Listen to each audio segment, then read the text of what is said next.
When I first think about beauty, I think about what is pleasing to my eye. And, people say beauty's in the eye of the beholder. And I guess the reason that comes to my mind first is because I'm a visual person. But it's not just the eye that's involved in beauty. I think visually, when you say something is beautiful, at the bare minimum, you're saying it's pleasing to the eye.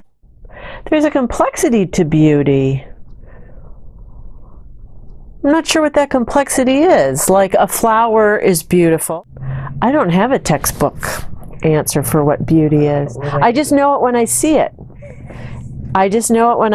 But of course, if I want to connect with people about what's beautiful, I have to have some words for it. I think that beauty impacts us in a lot more ways than just visually, although that's what most people, I think, myself especially, think of when we think about beauty and what beauty is.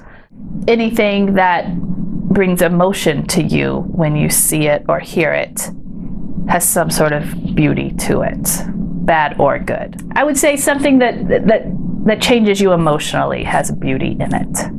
I think we use beauty, we throw that word around a lot, and particularly in theological circles, we want art to be beautiful. We want to say art and beauty are the same thing, and I want to say no.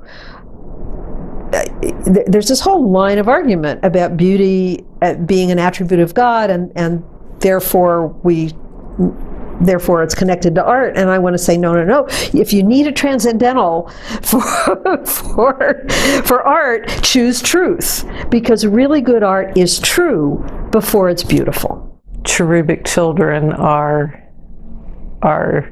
kitschy and delightful, but I wouldn't say they're beautiful. There's one very popular artist whose view of the world is very idealized and not at all realistic, and that light can come from lots of different sources in the sky, and they're not that true, they're not real.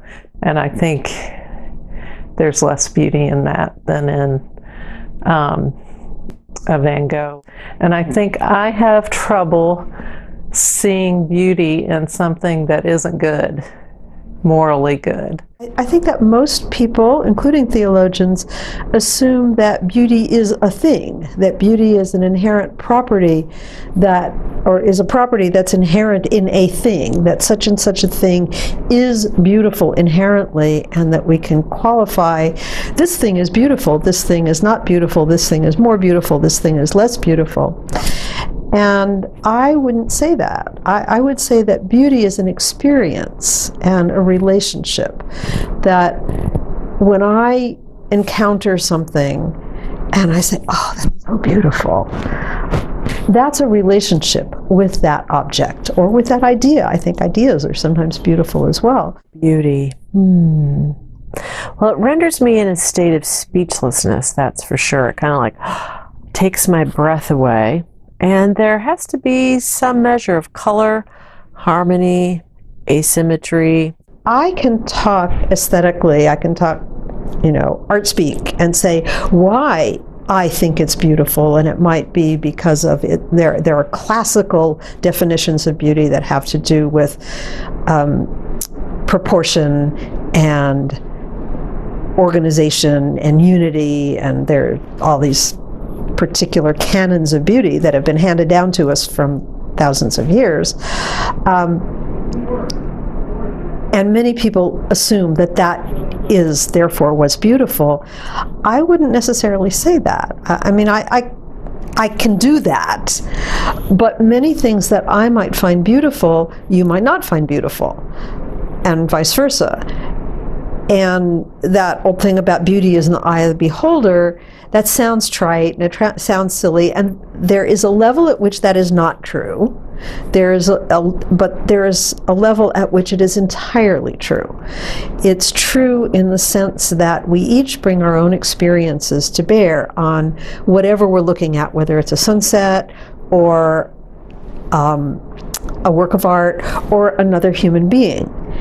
And so one of the things that I like to say is that if beauty is more of an experience than inherent in the thing, then that makes sense of the fact that, for instance, a person falls in love and looks at another person, and that other person is so beautiful to them.